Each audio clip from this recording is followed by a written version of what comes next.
তা মহাপ্রভু যখন প্রভুকে এইরকম কথাবার্তা বললেন, বিবাহ হওয়ার পর যখন তিনি বাসর ঘরে গেলেন, বাসর ঘরে যাওয়ার পর সুন্দরী রমণী তাকে দেখে সে ঝরঝর করে কাঁদছে,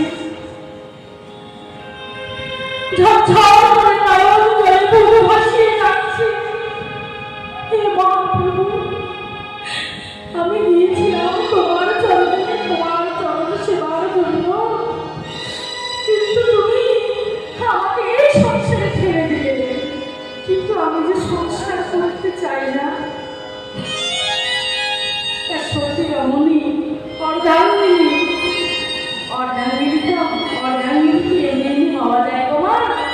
এখন কথার কথা বলে আমি তোমার অর্ধেক অঙ্গ, এত সস্তা অর্ধেক অঙ্গ হওয়া?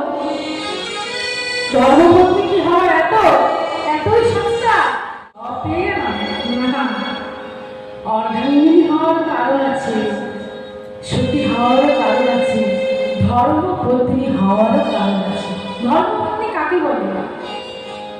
যদি কোনো স্বামী ধর্মের দিকে এগিয়ে যায়, তার পত্নী যদি ধর্মশীলা হয়, তাকে সেই দিকে রাখিয়ে দেবে, তার সঙ্গে সে নিজেও সেই পথে অগ্রসর হবে।